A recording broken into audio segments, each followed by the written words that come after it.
towards the light. O watcher in the silent hours of night, art thou prepared to greet thy noiseless guests, the messengers from distant spirit worlds? On rapid wings they now are speeding hither. They float around thee, canst thou not perceive them? Soon shall the spirit's eye discern their forms. Hark, child of earth, a chime of silver bells descends to thee from starry worlds above, while gentle fragrances enchant thy sense. The darkness dies.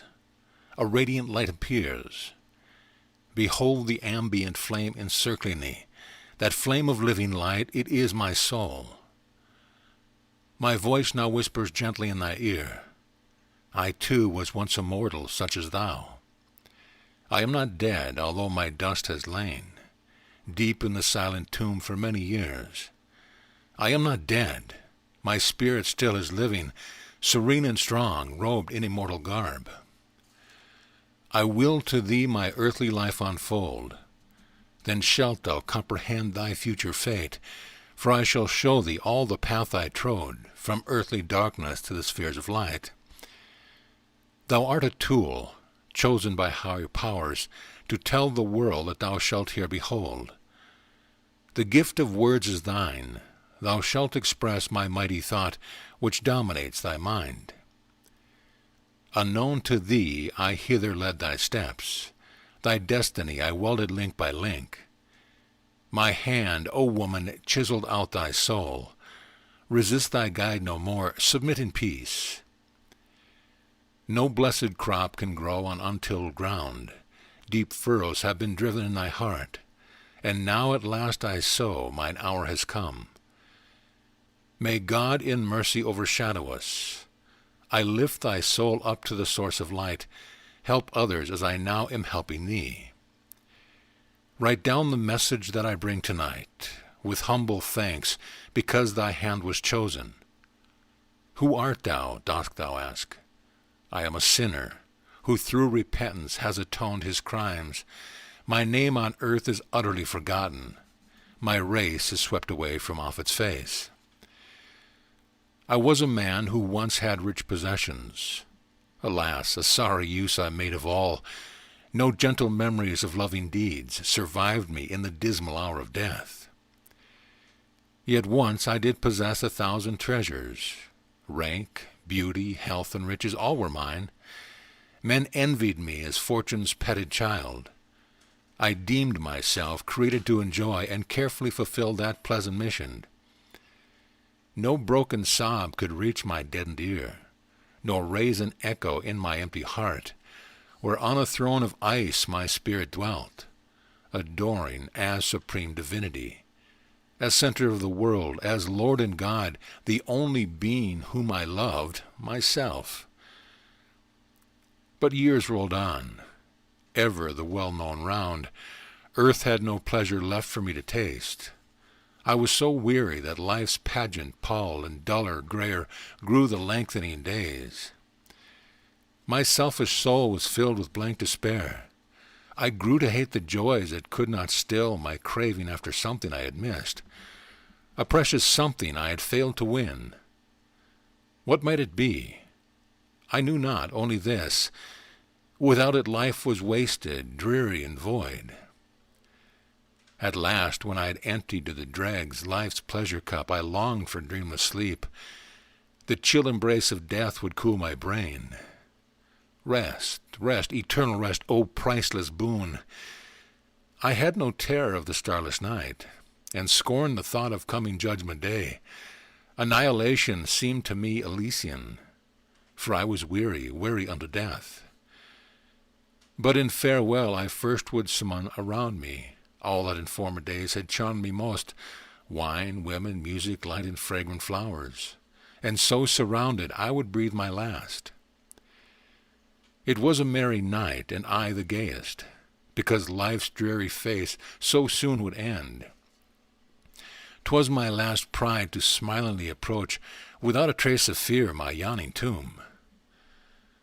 The flickering lights burned low, the flowers drooped.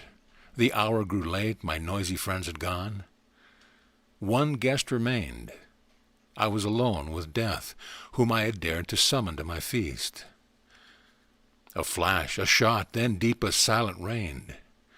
One thrill of anguish quivered through my frame, then all was still.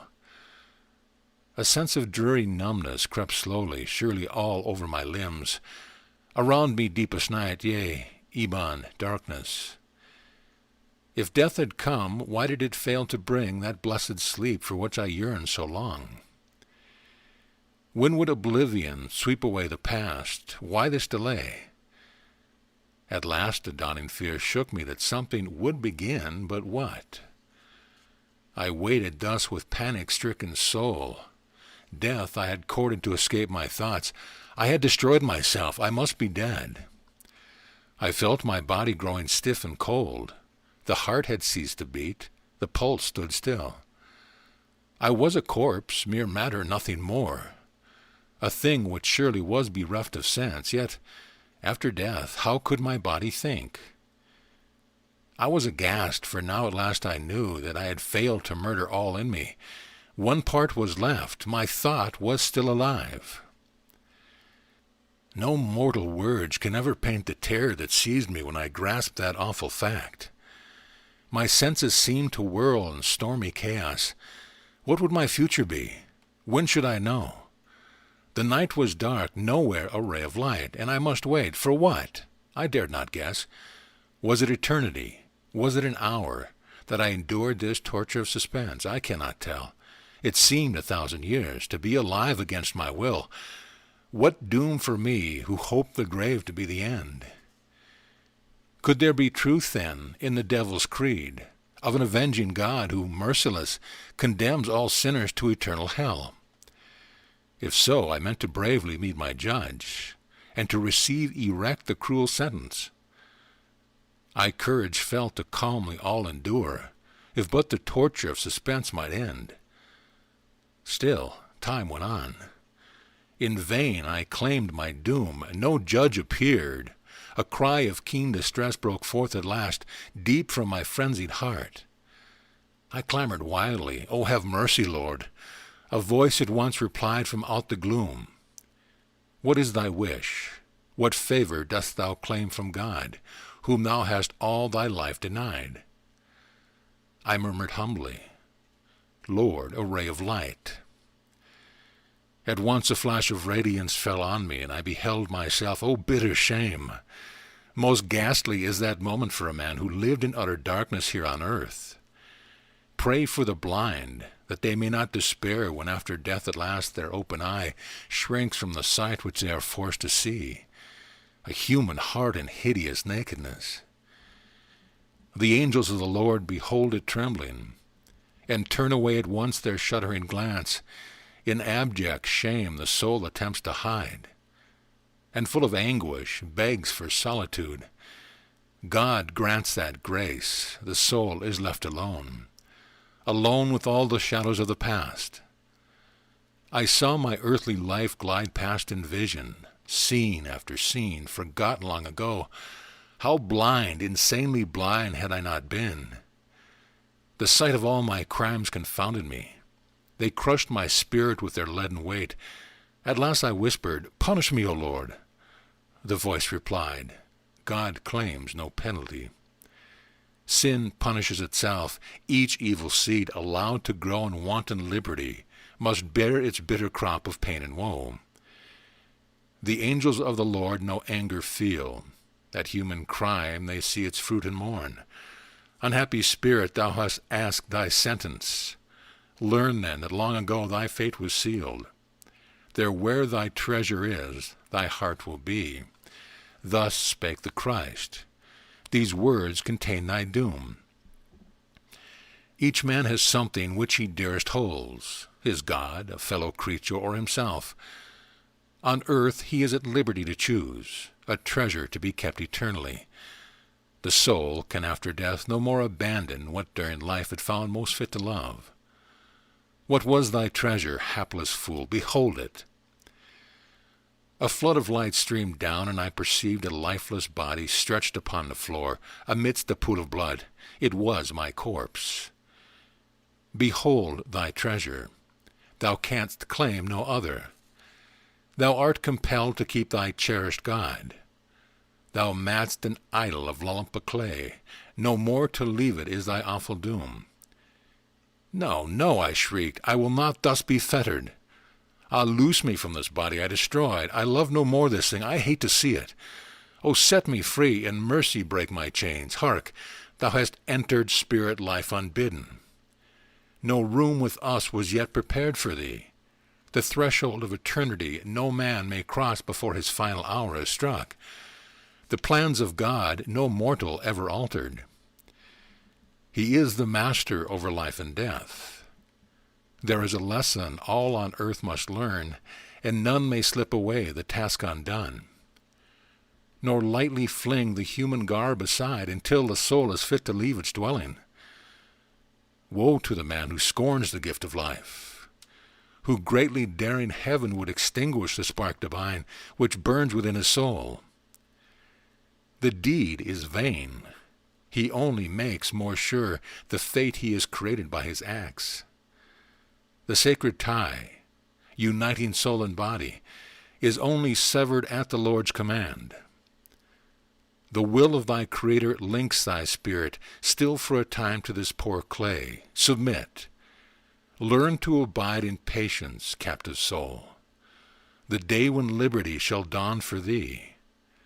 So hope remains, my punishment will end? I am not chained for all eternity? I cried aloud, all thrilled with gratitude.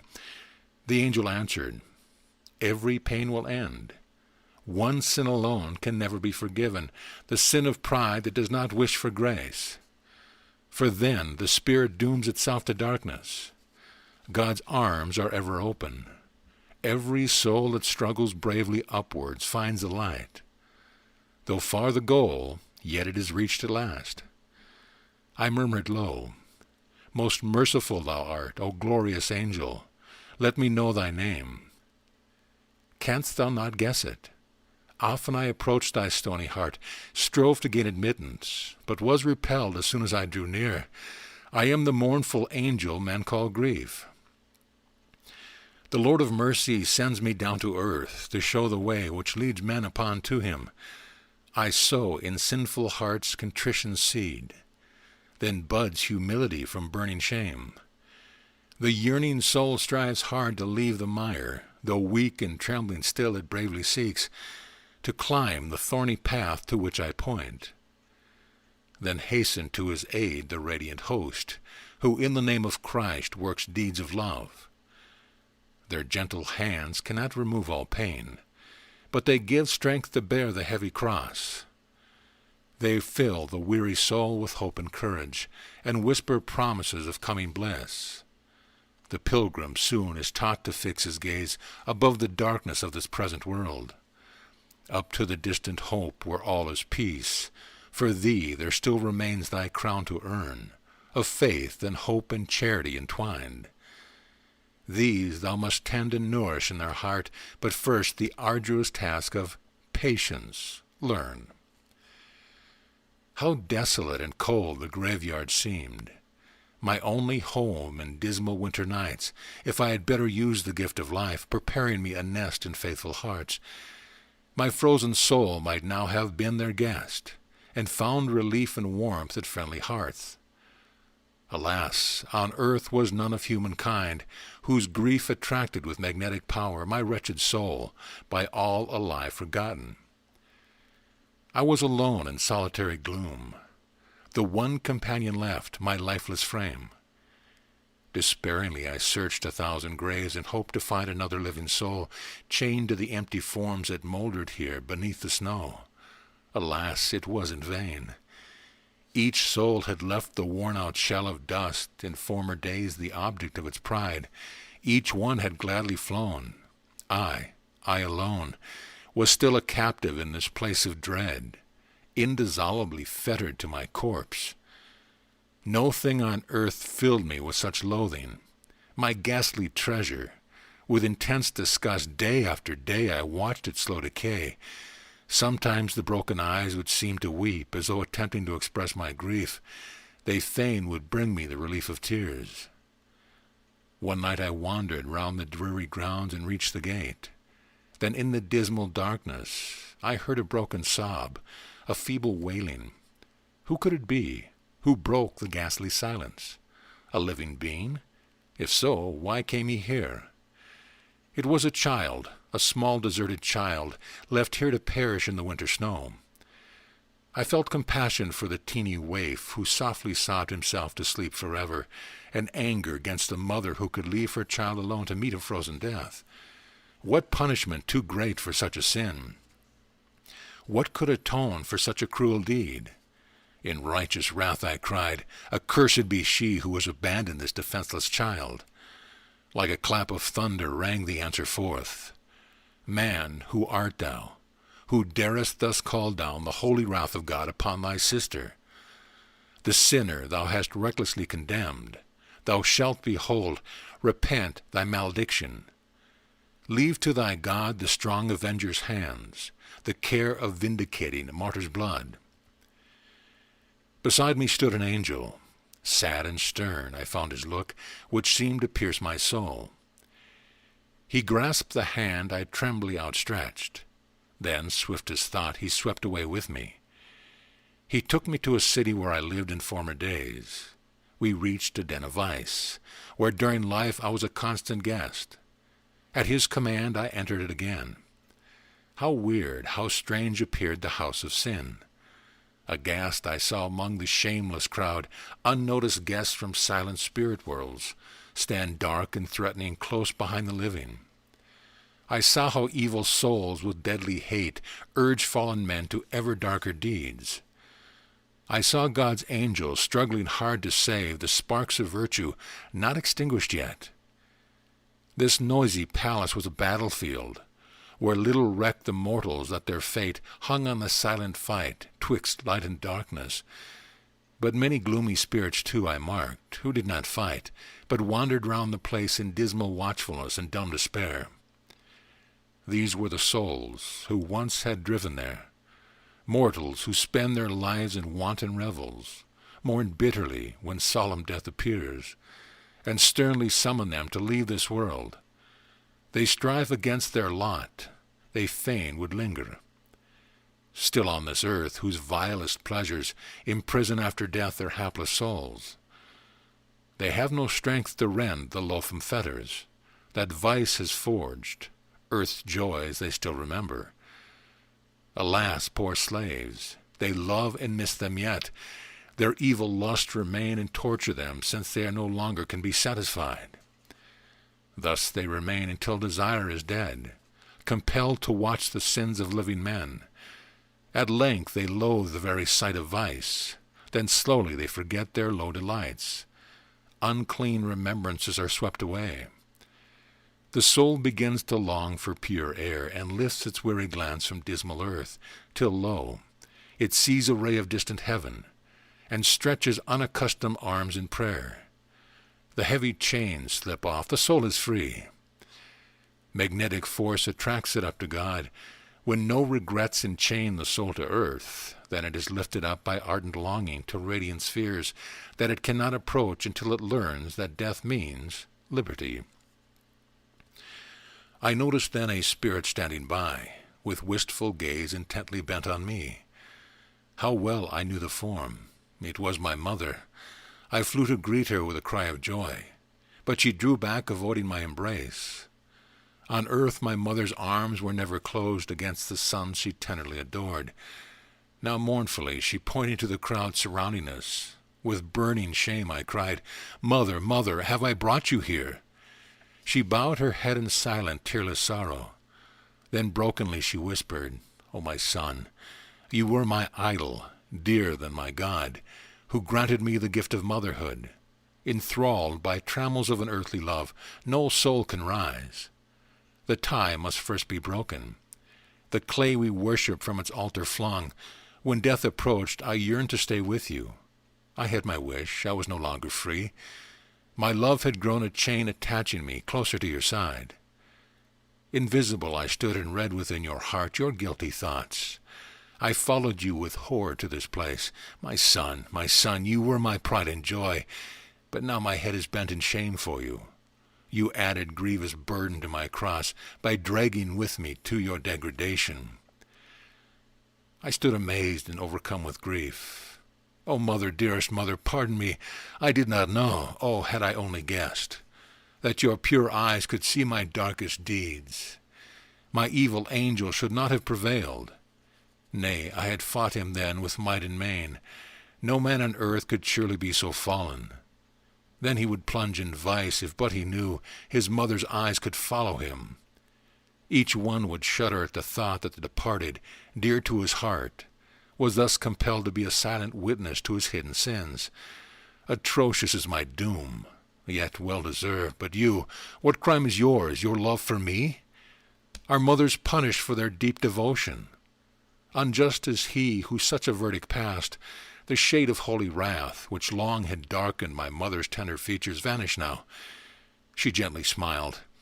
Do not so quickly judge the sacred laws you fail to understand. If keener pain is measured out to me than I deserve, I suffer not in vain. It is for your dear sake, I murmur not. One day my grief shall be your gain, my child, when once you truly grasp the love of Christ, who suffered meek 1,000 pangs for us. Then at the memory of your mother's grief you will adore the mercy of the Lord. You love me still, although you now have gazed into the deep abyss down which I fell. I cried, all trembling with surprise and joy. Then in a whisper soft the answer came. I love you still, but now with tender pity. My blind devotion helped to ruin you. No mortal man is fit to be adored. I worship you no more. My broken idol has lost the power to enthrall my heart. Woe unto me! I knew not in my blindness that women harm the men they long to serve, by giving all and claiming nothing. Love must be the recompense of noble strife, a price to victory, then it is precious. The love a man deserves he values high. The love unearned despises wantonly. Once I was weak, the slave of my own heart. Now I am strong, the ruler of my love. It has no more the power to hold me down. Strength from above is granted it to rise. O mother dear, do not abandon me. I am unworthy of your love, I cried. But do not leave me hopeless and alone. You have your liberty, I still am chained. Remain with me, though you are at last are free. She answered gently, Such a sacrifice would bring no benefit to you, my son. My mother heart would gladly share your woe, if by sharing I might rend your bonds. Alas, each spirit has to fight alone, the strenuous battle with the lower self. No other back than ours may bear our load. No human aid can drag for us our cross. The only help I can bestow is prayer. Allow no hopeless sorrows to consume you, because I am compelled to leave your side. My yearning lifts me upward. You will follow. When you have learned to meekly bear your fate, be brave. For every victory you gain, you will receive sweet comfort from above. My mother vanished. I was left alone. No friend in all this crowd. I felt myself abandoned, lost and utterly forlorn. My heart was filled with bitterness intense. Then to the angel at my side I turned. Behold, O Lord, even my mother shuns me. Let me return unto my lonely grave. I will not linger in this noisy crowd. Abhorrent to me is a sight of sin. I suffered less in my dark solitude. Remember thy companion at thy grave. The angel gently said, Fulfill thy mission. The child is still alive. Go, find its mother, and crush her with thy righteous indignation. Behold the woman in that corner crouching. Draw near, 'tis she. Go and observe her well. In silence I reluctantly obeyed. The pangs of grief had cooled my earlier wrath. Revengeful thoughts within me long had died. What could I have to do with that poor creature? Her shocking sin was no concern of mine. I could not clearly see the woman's face, for she had hidden it with both her hands. And against the table rested wearily. Exhausted, desperate, she seemed to be a wounded animal that yearns to die. She could not laugh at others at her tray, nor weep. The fountain of her tears had dried. I watched the hapless creature till my heart grew soft to her. The angel whispered low, "This is the woman thou hast dared to curse. Remembrance of her child now tortures her. Behold her grief. What pang hast thou to add to crush more utterly that broken heart? Why art thou silent? Dost thou fear to judge the fallen sister who before thee stands? God's justice she shall not confront alone. There is a man whose sin is greater still. That babe a father had. It was his duty to give protection unto child and mother. He cast them both aside. This coward deed for vengeance cries to heaven. Though on earth such acts are not condemned by human laws, God made man strong that he might help the weak, whom now he ruins, careless of remorse. Behold this woman here, so deeply sunken. There was a time when she was sweet and pure. Her only treasure, her chaste innocence. She, thoughtless, gave away with lavish hands. The man she loved and trusted took the gift, and in return gave lifelong shame and grief. He needed not her love. An idle hour had gratified a passing whim, no more. Cold scorn and mockery assailed her steps. Wherever with her nameless child she went, each door was closed. This one alone was open. So in despair the little one she left. Her for this crime should justly bear the blame. Impulsively I cried, "The heartless father! He murdered both the mother and the child. So base a scoundrel is not fit to live." The angel murmured, "Look at her once more, and beg thy God to be a lenient judge." I looked, and looked again, with wonder filled, and suddenly it seemed to me I knew her. Her bended form familiar was to me. I sought mid half-forgotten memories. I must have known her surely, but where? She raised her face. I saw the pallid features. O God, 'twas she, the happy, playful child, whose rosy lips, alas, had tempted me. I recognized the spot beneath the curls, where I had kissed her last with languid lips. I sank together with a shuddering cry. The angel sternly said, "Thou art the man. The helpless infant flung away to perish, whom thou hast deigned to pity, is thy son. The teeny victim waits. Come, watch him die." Once more I stood beside the lonely spot, where on his bed of snow the boy was resting. He was alive as yet, although the breathing could scarcely be perceived, so faint it was. I bent despairing over the prostrate form and cried aloud in bitter helplessness. Oh, could I purchase with 1,000 pangs 1 hour of life, that life I once disdained?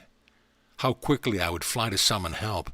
My hapless child, thou wouldst not perish thus. My sigh no echo raised, it died unheard. The howling gale alone gave me response, by heaping higher drifts of glittering snow all around the fragile wreck of human life. The child would perish if no help arrived. No hope was possible, yet still I hoped. It could not, should not be. I must prevent my crime from reaping such a bitter harvest. Alas, I had no power to help. I felt my utter nothingness. My very soul rose up to God in ardent supplication. In that dark hour of anguish, faith was born. Faith in the mighty Lord, whose hand can snatch away from death its victims. I attempted to lift my being on the wings of prayer, humbly imploring God to spare my child. I then perceived a multitude of angels. Their silver voices chanted, "Pray as we. Thy will be done in heaven and on earth, O God of love, forever and forever." I sink again down from the dazzling worlds to which my ardent thought had tried to soar. Half blinded by the glories there perceived, I never dared to stammer forth my prayer. How dismal, cold, and dark the earth appeared. Poor child, why had I wished to chain him there? No, I ought no longer to prevent his pure white soul from taking instant flight straight to the arms of Christ, the children's friend. A martyr's crown waits those who meekly suffer for others' guilt. My son had won that crown. What is this? Whence comes this wondrous light, which now illuminates the night with brilliance? It emanates from me. I saw a flame, which issued from my icy heart. 'Twas love. That spark from heaven, kindled by my child, was fed with burning fuel of repentance. All thrilled with joy, I felt a stream of warmth. of radiant light all through my being glow. At last I knew how sweet it is to love, and felt most grateful to have learned that lesson. The end drew near. A snow-white childish soul emerged from out of its broken fragile shell, and I drew back, not daring to approach, lest he in terror should recoil from me, shun the father who had given him the wretched gift of life and nothing else. The child was gazing out. He felt alone. There on the threshold of that unknown world to which he had been summoned, would he still no father find, with sheltering arms outstretched? On earth this greeting was a mother's tears. Though innocent, he was the child of shame. He had been born, that was his only crime. Was not that crime by death atoned in full? Now that to spirit life he had returned, was there no father who his duty knew? He looked around, and then perceived at last the flame which from my soul leapt forth to meet him. I miss thee, whom I never knew on earth, he whispered, nestling in my hungry arms. O Father, where thou stayest, let me stay. No, no, around me all is cold and dreary, poor child. I will not share with thee my woe. My crime against thee would still more oppress me if I delayed thy luminous ascent. Look up. Behold the 1,000 stars of heaven. Thy home is there. Spread out thy snowy wings. I love thee. Gladly will I now renounce the joy thy presence would have given me. Farewell, we soon shall meet. I follow thee, when in his mercy God my pardon seals. The child then cried, See, thy chain is broken. O Father, thou art free. What blessed joy! Now hand in hand to heaven we can rise, we two together always. God is good. What glorious bliss it was at last to fly away from cloudy earth and liberty and to approach the sun, whose golden rays surrounded us with roseate brilliancy. Divinely fair is the eternal dawn, which greets the first ascension of the soul. Its wondrous splendor mirrors faintly forth the great Creator's own magnificence. Praise, glory, and thanksgiving unto God, who made the sun an emblem of himself. The human eye cannot endure its radiance. When spirits lift their glance to it, they tremble, and reverently bend in adoration of that sun's origin, the source of life. Man can by virtue of his thoughts create a teeny world of beauty for himself. The thoughts of God gave birth to lustrous heavens. The stars are a reflection of his glory. Life, love, and light compose the Trinity. A myriad sparks proceeded from that source. Each spark must grow till it becomes a flame, which through eternity will not be quenched. How is the soul to grow? Through sorrow only, for grief makes man grow greater than himself. Affliction winnows tares from out of the wheat. The wheat grows up, it is the crop of God. Behold the drops of rain which fall from heaven. They mingle briefly with the dust of earth, until the sun recalls them from the clay, and lifts each sparkling drop up to the sky. So shall at last each wandering soul return unto the source of life from which it has flowed, there to enjoy communion with the Christ, and merge in perfect unison with God. There is no paradise of idle rest, where blessed spirits dwell in aimless joy.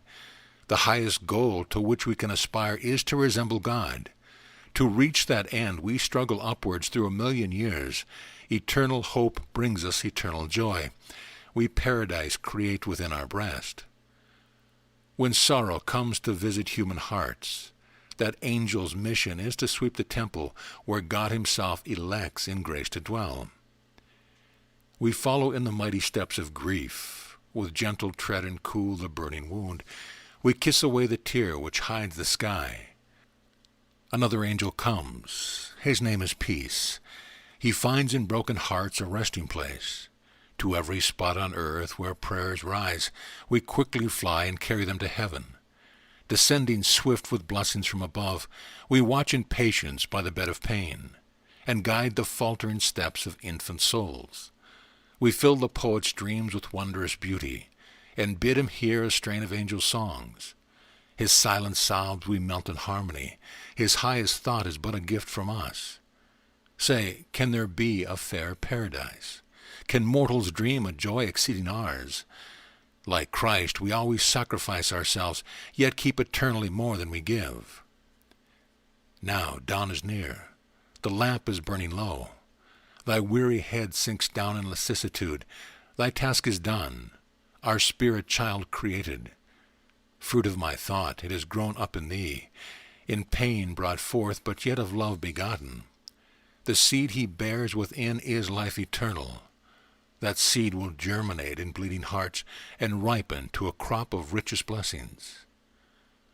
So ends Towards the Light.